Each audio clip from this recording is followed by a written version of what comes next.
L'histoire de ce projet-là, c'est ma première rencontre avec le théâtre. J'ai fait la rencontre d'un metteur en scène qui s'appelle Olivier Letellier. De cette rencontre, je me suis rendu compte qu'il y a des outils et il y a des visions du théâtre qui s'accordent aussi avec la pratique du circassien. On a travaillé ensemble sur la question du récit.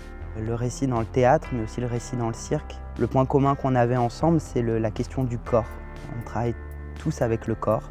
De là, en fait, je me rends compte qu'aujourd'hui, il y a un outil assez incroyable, c'est de pouvoir travailler avec un auteur qui écrit et de pouvoir adapter son écriture au cirque.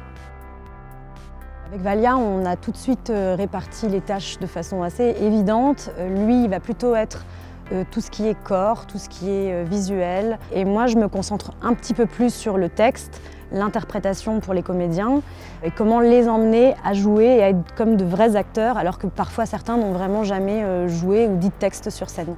Je prends beaucoup de plaisir à emmener la personne là où elle n'aurait jamais imaginé aller. Pour moi, ce spectacle, c'est vraiment une première parce que j'ai pas d'expérience vraiment avec le texte, ou en tout cas avec autant de texte, et où le texte a surtout une place si forte. C'est un beau challenge d'associer les deux et en plus l'associer à l'acrobatie, à chercher la correspondance entre la pertinence d'une figure acrobatique et l'émotion d'une scène. C'est quelque chose qui m'intéresse, de vraiment arriver à lier les deux et trouver la pertinence entre la parole et le mouvement. Ensemble, on est en train de créer différentes règles de mise en scène. Aujourd'hui, pour cette création-là, je souhaite ramener l'essence aussi de ma pratique qui est le cirque.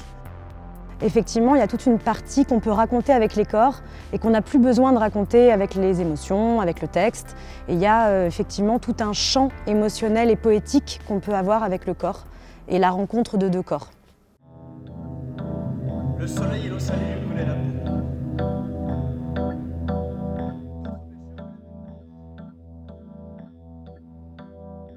J'ai décidé de faire appel à un scénariste de cinéma, Pierre Le Gall. Pas un auteur dramatique. Pourquoi? Parce qu'on avait cette chose en parallèle qui est l'image, créer des images ensemble. Et j'avais besoin de cette écriture qui est imagée pour que les mots en fait soient plus réduits, mais qu'ils laissent place au corps et à l'essentiel. Moi, j'avais l'envie de travailler sur la notion de fraternité, l'histoire de deux frères, avec une image très simple qui est celle de deux frères qui s'enlacent, comme les boxeurs au 3e round d'un match de boxe. Et les deux se retrouvent enlacés d'épuisement, mais on ne sait plus si c'est de la violence ou de l'amour. Et ensemble, on est parti de cette image en se disant que c'était peut-être ça le lien familial, le lien fraternel. Une chose fataliste et à la fois très belle.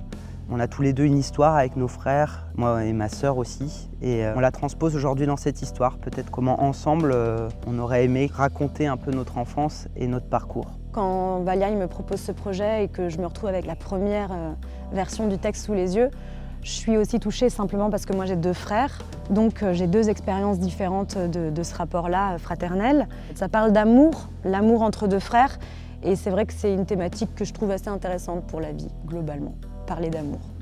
On parle d'écueil de la virilité, on parle du lien fraternel. Dans cette histoire, Sido et Rémi sont deux frères qui ne se connaissent pas au départ. Ils se rencontrent à l'enterrement de leur père sur l'île de Ouessant. Sido, au départ, n'a pas la volonté de rencontrer Rémi. Et c'est cette histoire de la rencontre entre ces deux frères autour de la mort de leur père et de leur aventure sur cette île, de partir à la recherche de ce fantôme qui les a tous les deux fait grandir.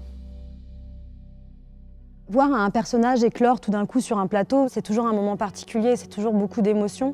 Moi, ce que j'aime au théâtre, c'est vraiment de raconter les histoires. C'est raconter une histoire et là, quand on voit un Sido apparaître ou un Rémi, quand on voit le rapport des deux frères, juste par un mouvement, par une réplique, un geste, quand il se passe quelque chose qui nous touche, c'est toujours un moment très précieux et c'est là qu'il y a du théâtre et c'est pour ça que je fais ce métier.